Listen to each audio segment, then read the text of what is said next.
Oh shit, Chi-Chi? Is that boy Nesty Nate? Right. Now for the final series or final video for the Who Should I Play series, we're going to be going on to Archanist. So for our glass cannon DPS enjoyers, you like to do a bunch of damage in a short amount of time and you essentially use your abilities, to their full potential. I mean, Archanist is going to be your go-to. I'm going to be starting off with Kairos here. I am a founder, so you're going to see I have the heroic version. Unfortunately, if you weren't an original founder, you're not going to be able to use heroic Kairos. It'll just be regular Kairos. I think Kairos in general, though, is still pretty strong. He has the best AoE damage in the entire game, easily. But before I go off on a tangent and break down Kairos, we're just going to look at the Arcanist talent tree here. And we'll just go over their legendary nodes like we did last time. And just a reiteration, if you haven't watched the other videos, that the talent tree is shared between each archetype. So this is the Arcanist archetype. So Nis and Kairos are only two Arcanists, so they share a talent tree. And quickening innervation, each time you pick up an innervation orb, it lowers your Wayfinder's ability cooldown by 20%. So the quick tip about the innervation orbs, when you use an ability, you'll see there's like a chance when you hit them for essentially them to drop on the enemies. You see it right there. So you can go and pick it up, and it says innervate right here, increases AP essentially by that 2% per stack. So then going back into the challenge tree to cover them all, a lot of these talents revolve around innervation orbs, so I really wanted to highlight what the innervation orb was and how you can see it on your buff bar, because not only does quickening your innervation do it, right? Each time you pick up an innervation orb, you lower your Wayfinder ability cooldowns by 20%. And especially if you were, ability oriented, and that's where all your damage is coming from, like Kairos and Nis, if you're building AP, which you should be building AP for. I mean, it gets a little iffy, right? You can choose to do them up in power. Anything is pretty viable, but if you want to do a character to its best potential, Arcanists are definitely going to be the ones you want to spec for ability power 100%. But anyways, moving on from this one, I'm going to go here to the Overwhelming Arcana. Each time a Wayfinder ability is used, you gain a stack of it, and Overwhelming Arcana increases your ability power 5% per stack, and the stack's up to 5 times. So essentially 25% ability power just for using an ability, and as long as you're using the ability within the given amount of time, you can see on your buff bar, you basically have almost like a permanent 25% uptime with it, And on combination with this, you can also do Bountiful Innervation. Each time you use any ability, Wayfinder ability, you have a 50% chance to create an Innervation Orb. And right, we saw that giving us AP stacks innately just by grabbing it. And then on top of that, you get your ability cooldown. So it's just like endless cycle of just buffing with those Innervation Orbs. And then over here, each time you pick up an Innervation Orb, you gain 10% increase rating. So once again, Innervation Orbs picking up, you pick up 3 of them. That's an extra 30% increase to whatever your crit rating is, which is pretty huge, especially when you're not entirely spec'd into crit rating. Critting, gets you that flat plus 50% damage that you're doing. And this is wave function collapse. Gain stacks of observations when you're using abilities. When stacks reach 100, a wave form collapse is triggered, and this either gets a random buff to you and all nearby allies, which either is going to increase your damage, refresh your cooldowns, and when it refreshes your cooldowns, it basically just gives you an ability cast back. Whatever timer was on it, once you reach that stack, it just, boom, instantly refreshes your whole ability bar, which is pretty amazing. And then it increases, or it could increase your speed and stamina. I use this on my Kairos, because Kairos have like a crazy thing that gives them a whole bunch of rakes. And I think this would be really good in team play as well, because everybody, especially in the boss battle, can get, the damage buff or the cooldown buff, so it's just really nice. And then Temporal Coherence. Each time you have a critical hit, you gain a moderate amount of ultimate meter charge, and some, Nis and Kairos have crazy ultimates, so this could potentially be good too, because you could just be spamming your ultimate if you can get your crit rating high enough, and if you just, have a bunch of ability power too, you're just doing nuclear damage every time you ulting. And then each time a Wayfinder ability is used, you gain a damage shield equal to 7% of magic defense.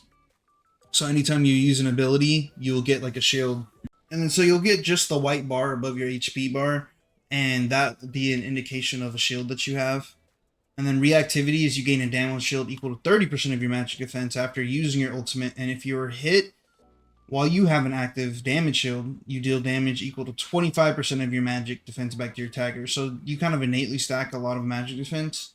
If you build like a lot of high ability power weapons, sometimes we'll have higher magic defenses or sets. Like I have an ability power magic defense set on my NIS. And we'll get into that a little bit later. But you could potentially do some pretty big things with this and kind of be unkillable. Shields right now are kind of OP in the game. And each time you pick up an innervation orb, once again, lean back to the innervation orbs, you get a damage shield equal to 10% of your magical defense. And if you know, we're spamming all these innervation orbs, it's just like permanent shielding, and it's kind of crazy. I was using it for a little bit. I think if you're struggling with the kind of glass cannon aspect, I mean, feel free to spec into this, because this is going to definitely like change your life and make you a lot more tankier. But now going on to Kairos, we'll get into Kairos' abilities here. So Savage Rake, this is kind of going to be like your main damage skilling when you're using with Kairos. It rakes the ground with violent energy, dealing damage to all enemies in front of Kairos, and arcane fragments can be consumed to cast Savage Rake without using ability charge. So at level 1, it increases rake damage by 10%. At level 2, you unlock a third rake combo finisher, which I'll show you guys here in a second. Is pretty OP, and that third hit does an extra 25% damage. Level 3, hitting a target with a Savage Rake heals Kairos a small amount. This is really nice because you can kind of just stand in the crowd and kind of go blow for blow with enemies, because the healing gets pretty nuts, especially when you stack your Savage Rakes and you're able to have 7, like how you do for my build. And in correlation with the combo too, every third hit that you're doing is doing even more massive damage than what you already have because of the combo.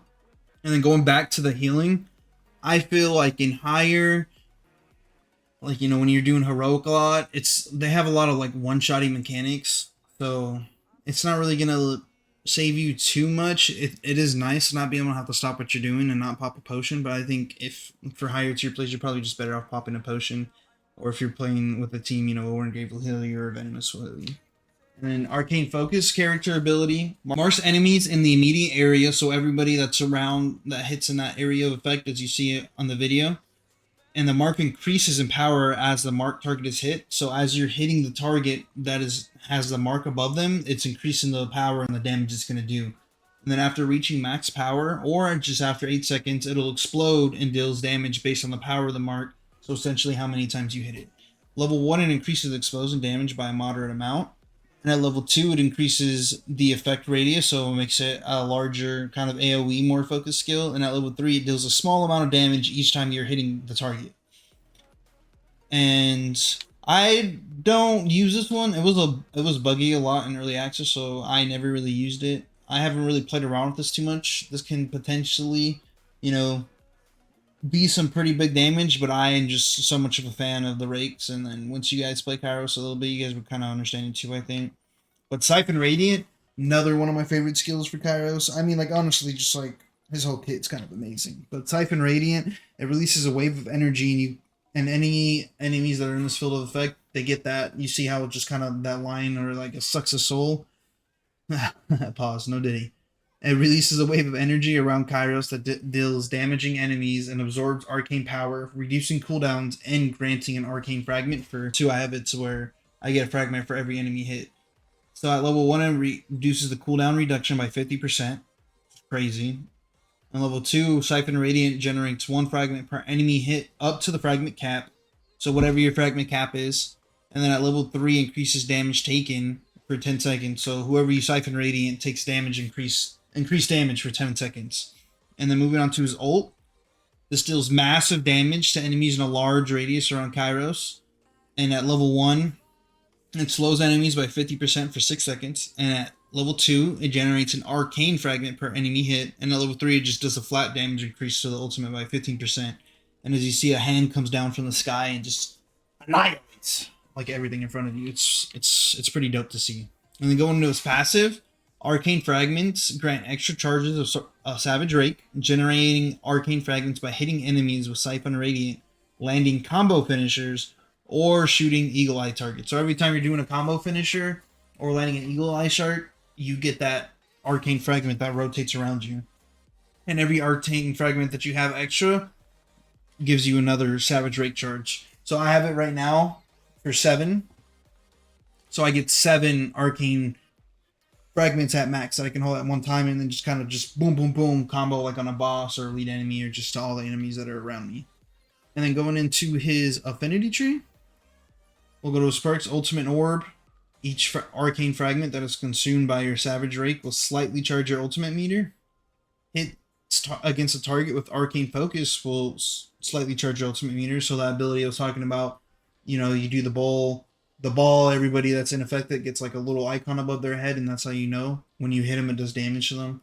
And then Ultimate Weight, weapon abilities now slightly charge your ultimate meter based on the amount of weapons resource consumed. So this is all just if you want to spam your ult, this will definitely help you get there. If you like the ult really a lot, this wouldn't be a bad tree to spec into. And then Vicious Rake increases damage dealt after using an Arcane Fragment 5% for 5 seconds, and this stacks up to 3 times, so we can get a 15% damage boost off of this. And then Vicious Protection decreases incoming damage after using an Arcane Fragment by 3 times for 8 seconds, and this stacks up to 5 times, so we can get a 15% damage increase if we use 5 Arcane Fragments. And then while you have maximum Arcane Fragments, Savage Rakes reduces the cooldown times of your other abilities by 20%. So when you reach the maximum Arcane Fragments and then use a Savage Rake, it reduces the cooldown of all your abilities by 20%. So it's really nice. This in correlation too with the skill tree and the innovation orbs, the talent tree. If you spec it right, you just be spamming all your abilities, and then all your abilities give you Savage Rakes. So it's just kind of a crazy combo. And then Infused Orbs grants a 50% chance to gain an Arcane Fragment when you pick up an Innovation Orb, and then increases the max possible Arcane Fragments by 2 up to 5, and then increases damage dealt by 2% for each Arcane Fragment stored. So the more Arcane Fragments that you have, the more damage you will do. And I think you can have, right now I think I have 5. Yeah, see, increases the max possible Arcane Fragments by 2 up to 5. So you usually can only have 2, but then you can have 5 with this skill tree. Showcasing off his abilities. So this is a Savage Rake. So it's 1, 2, and then let's see the 3 combo. It's kind of like a double dipper. There's the Arcane Orb. And then see you hit him. After 8 seconds, that'll blow up.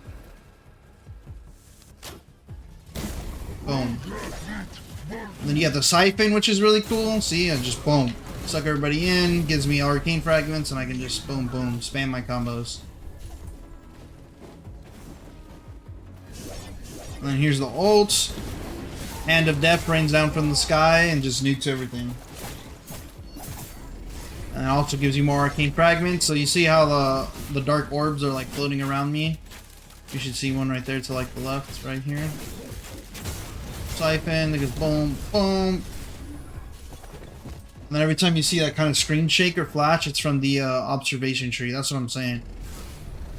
You can stack the rake so much, you're like constantly getting that observation, and it's just a broken combo. But that's all I have for about Kairos. If you didn't get the Founders Edition, don't be too upset. It's a boss rush echo and some base stats. It's not game changing when you're getting into like the mid maxing. I mean, obviously you're gonna feel the effect a little bit, but he's still a great character, and if you think he's cool and you don't have the Founders, I mean, I would still give him a shot. Like I said, I think he has the best AoE damage in the entire game, and just like all the other characters, he's extremely fun to play. So that's all I have to say about Kairos. And then moving on to Nis here, she is the only heroic that you can get into the game right now.